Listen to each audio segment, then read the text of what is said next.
नमस्कार दोस्तों, मेरे चैनल में आप सबका स्वागत है।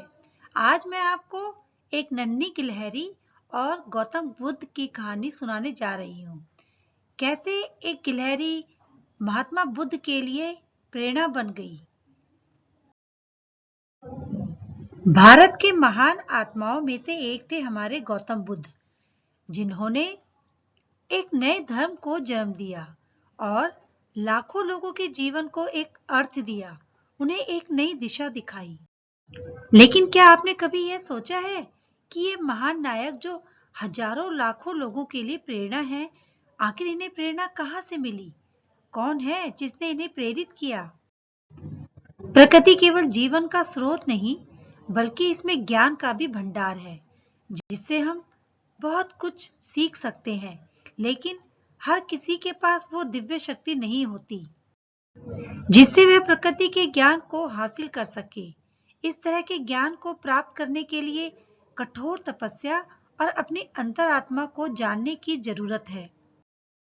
तो चलिए जानते हैं गौतम बुद्ध से जुड़ी एक रोचक कहानी, जिसमें हमें पता चलता है कि किस प्रकार और किस तरह से गौतम बुद्ध प्रेरित हुए थे। भगवान बुद्ध आत्मज्ञान की खोज में तपस्या कर रहे थे। उनके मन में विभिन्न प्रकार के प्रश्न उमड़ रहे थे। उन्हें प्रश्नों का उत्तर चाहिए था, लेकिन अनेक प्रयासों के बाद भी उन्हें सफलता नहीं मिली।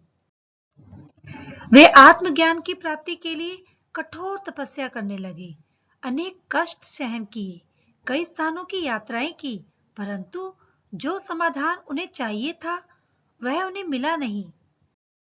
एक दिन उनके मन में कुछ निराशा का संचार हुआ। सोचने लगे, धन, माया, मोह और संसार की समस्त वस्तुओं का भी त्याग कर दिया, फिर भी आत्मज्ञान की प्राप्ति नहीं हुई। क्या मैं कभी आत्मज्ञान प्राप्त कर सकूंगा? मुझे आगे क्या करना चाहिए? इसी प्रकार के अनेक प्रश्न बुद्ध के मन में उठ रहे थे। तपस्या में सफलता की कोई किरण दिखाई नहीं दे रही थी, और इधर बुद्ध ने प्रयासों में कोई कमी नहीं छोड़ी थी। वे उदास मन से इन्हीं प्रश्नों पर मंथन कर रहे थे। इसी दौरान उन्हें प्यास लगी। वे अपने आसन से उठे और जल पीने के लिए सरोवर के पास गए। वहां उन्होंने एक अद्भुत दृश्य देखा। एक गिलहरी मुंह में कोई फल लिए सरोवर के पास आई। फल उससे छूटकर सरोवर में गिर गया। गिलहरी ने देखा फल पानी की गहराई में जा रहा है।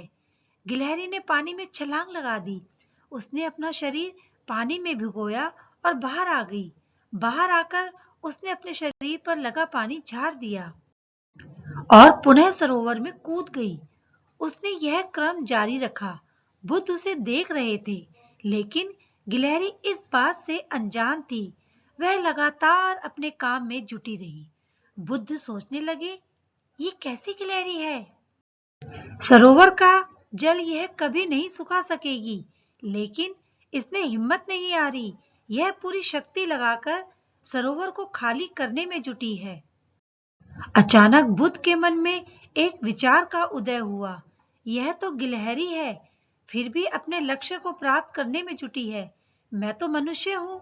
आत्मज्ञान प्राप्त नहीं हुआ तो मन में निराशा के भाव आने लगे। मैं पुनः तपस्या में जुट जाऊंगा।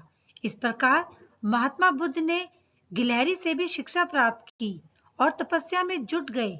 एक दिन उन्हें आत्मज्ञान प्राप्त हो गया और वे भगवान बुद्ध हो गए। एक नन्ही गिलहरी गौतम बुद्ध को यही सीख दे गई कि अगर हम प्रयास करना ना छोड़े तो एक ना एक दिन लक्ष्य की प्राप्ति हो ही जाती है। आई होप दोस्तों आपको ये प्रेरणादायक कहानी जरूर पसंद आई होगी। तो मेरे चैनल को कीजिए सब्सक्राइब, वीडियो को कीजिए लाइक। ऐसी और अच्छी शिक्षाप्रद कहानी लेकर मैं आपसे फिर मिलूंगी। तब तक के लिए धन्यवाद। Tata, bye bye.